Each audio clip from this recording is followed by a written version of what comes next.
கிராமிய தொழில்கள் நாடகம். காட்சி 1, இடம் பள்ளி ஆய்வகம்.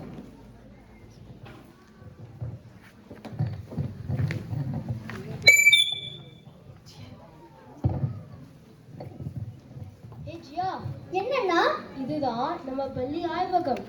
என்னது திறந்திருக்கே, வா உள்ள போய் பார்க்கலாம்.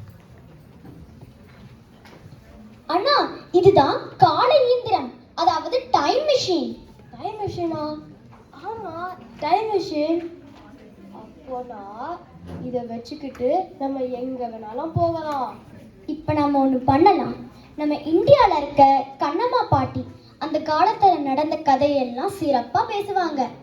ஆரோக்கியமான காற்று, சுத்தமான இலவசமான தண்ணீர், ஜிம் இல்லாத ஹெல்த்தியான வாழ்க்கை. அது மட்டுமா? ஜங்க் ஃபுட் இல்லாத உணவு, சமோசா, பீட்சா, பர்கர் இல்லாம எப்படி வாழ்ந்தாங்கன்னு பார்த்தா நல்லா தானே இருக்கும். நல்லா இருக்கும். இடம் தஞ்சாவூர். ஆண்டு 1950s.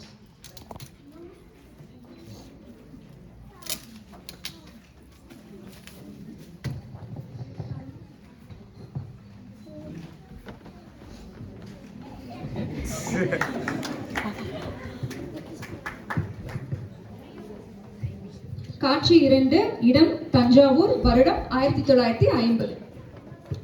என்ன பசங்களா, யார் நீங்க? உங்களெல்லாம் பார்த்தாலே நம்ம ஊர் பசங்க மாதிரி தெரியலையே. யார் வேணும்? எங்கிருந்து வரீங்க? அங்கிள், நாங்க வெளிநாட்டுல இருந்து வரோம். இந்த ஊரை பத்தி கொஞ்சம் சொல்றீங்களா? எங்க ஊரை பத்தி தெரிஞ்சுக்கணும்னா நாங்க என்னென்ன பண்ணோம் நீங்க பார்க்கணும். அதாவது எங்க ஊர்ல எங்களுக்கு தேவையானது நாங்களே பண்ணிக்குவோம். என்னென்னா எங்க சாப்பாடை நாங்களே விளைவிச்சுக்குவோம், எங்க ஆடைகளை நாங்களே நெசவு செஞ்சுக்குவோம், எங்க பண்ட பாத்திரங்களை நாங்களே பண்ணிக்குவோம், எங்க ஆடு மாடுகள் நாங்களே பராமரிச்சுக்குவோம். புரியுது, ஆனா புரியல. என்ன அங்கிள் சொல்றீங்க? ஆமா, சொன்னா புரியாது. வாங்க நானே போய் நேர்ல காட்டுறேன்.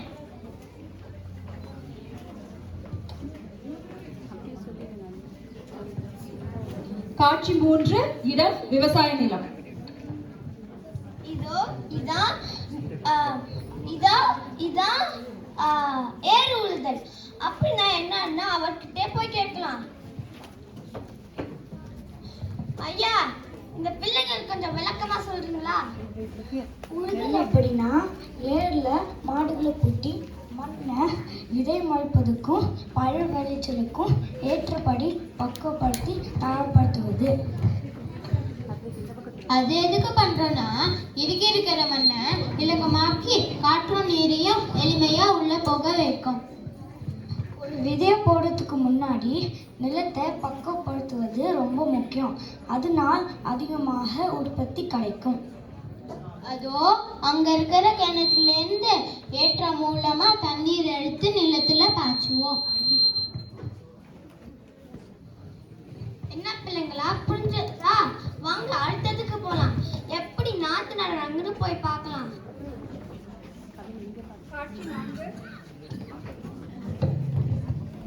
காட்சி 4, இடம் வயல்வெளி, நாற்று நடுதல்.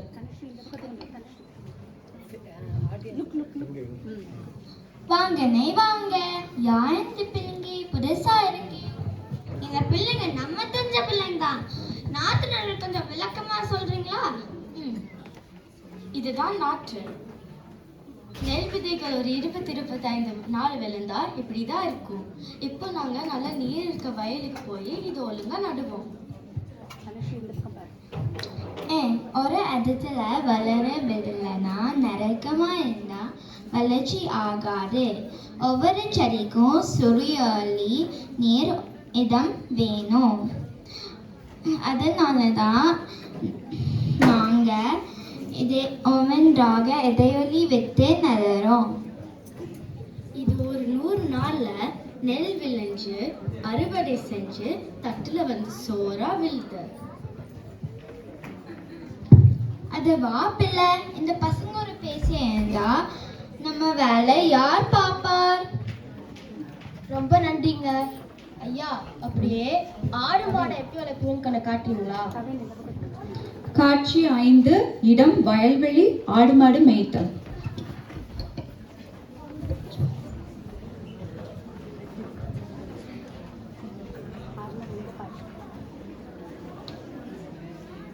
மாடு மேய்க்கிறது இல்லதான வேலை இல்லப்பா.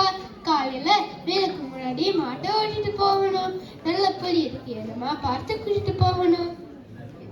அது மட்டும் இல்லை தம்பி, எத்தனை இடத்துல அதுங்க தண்ணி குடிக்க குளமோ குட்டையோ இருக்கணும்.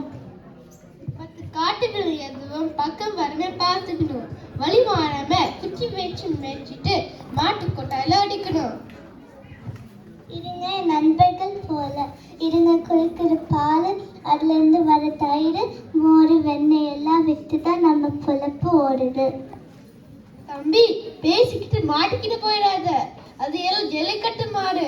ஒரு முட்டுனா நீ பறந்து போயிடுவ. நல்ல வேலை சொன்னீங்க. உட்கார்ந்து செய்யற வேலை எதுவும் இல்லையா? அண்ணே, கமலாக்கா வீட்டுக்கு கூட்டிட்டு போங்க. அங்க போய் கைத்தொழில் பற்றி தெரிஞ்சுக்கோங்க. காட்சி 6, இடம் கமலாக்கா வீடு, கைத்தொழில்.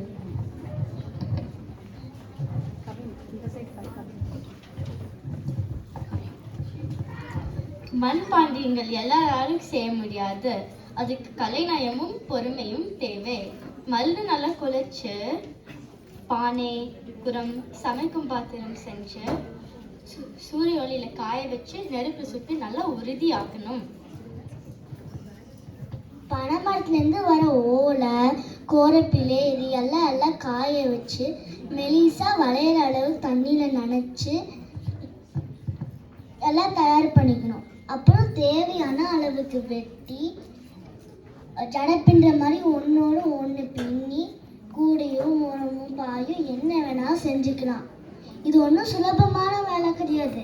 இந்த ஒரு கூடை பின்றைக்கு 2 மணி நேரம் ஆகும். அடுத்தது இதுக்கு பேர் தான் நூல் நெய்தல். இந்த நூலை இணைச்சு நம்மளே ஒரு துணி உருவாக்கிக்கணும். இதுக்கு பேர் தான் தறின்னு சொல்லுவாங்க. இந்த துணி கூட இல்லை, நஞ்சல் தான். ஏங்கா, இது என்ன சிங்கப்பூர் சில்க் துணியா? நல்லா இருக்குங்க. ஆமால, சரி பாப்புல வேலை பார்க்கலாம். வாங்க பிள்ளைங்களா, கடைசியா ஆத்தா கடைக்கு போலாம். அதோ அங்க இருக்குங்கட்டெல்லாம் போய் பேசலாம். காட்சி 7, இடம் ஆற்றங்கரை, மீன் பிடித்தல்.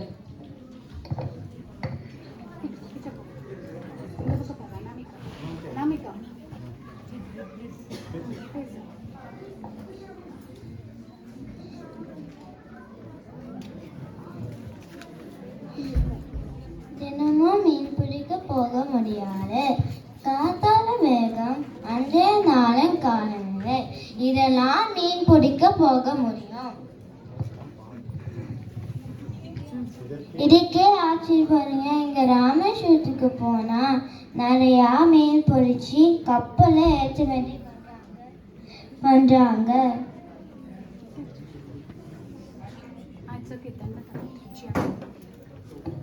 எங்களுக்கு எல்லாவற்றையும் காட்டினதுக்கு ரொம்ப நன்றிங்க ஐயா. இங்க இவ்வளோ சிறப்பா கிராமிய தொழில்கள் நடக்குதே.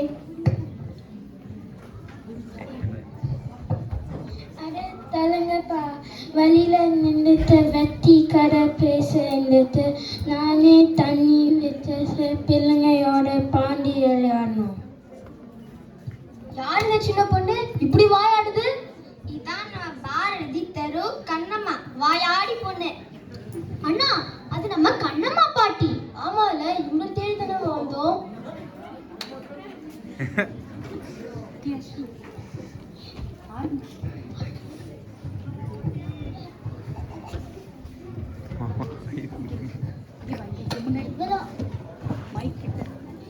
இவ்வளோ நேரம் அந்த கிராமிய நாடகத்தை பார்த்து ரசிச்சதுக்கு ரொம்ப நன்றி. பார்த்தீங்கன்னா நம்ம தமிழர்கள் எவ்வளோ பெருமையாக இருந்திருக்காங்கன்னு. குறிஞ்சி, முல்லை, மருதம், நெய்தல், பாலை இந்த 5 குறுநிலத்தோட தனித்துவம், வளம், இயற்கை சார்ந்த வாழ்வு இதுதான் நம்ம முன்னோர்கள் வாழ்ந்த நிறைவான மகிழ்ச்சியான வாழ்க்கை. ஆமா, இயற்கையோட இணைந்து வாழ்வை வாழ்க்கை உண்மையான அழகு. அந்த எளிமைதான் நம் பாரம்பரியத்தின் பெருமை. நம் தமிழ்நாட்டின் பெருமை பாட்டா கேட்பாவா? எல்லாருங்க வாங்க.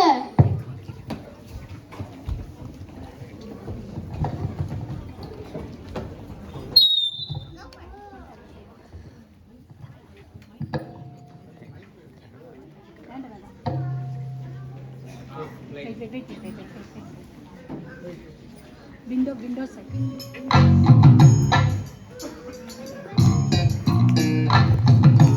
தமிழிலே ஒரு பூங்குயிலின் பாடலுக்கே கொல்லிமலை மூலிகைகள் ஆடிய சோழியிலே வண்ணமயில் தோழி கண்டு மாஞ்சோலை அருவிகளும் பாட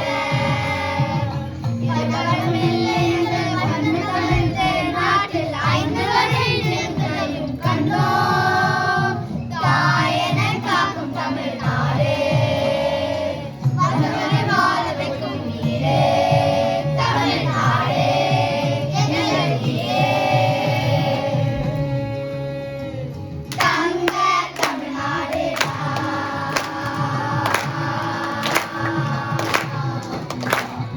தங்க தமிழ்நாடே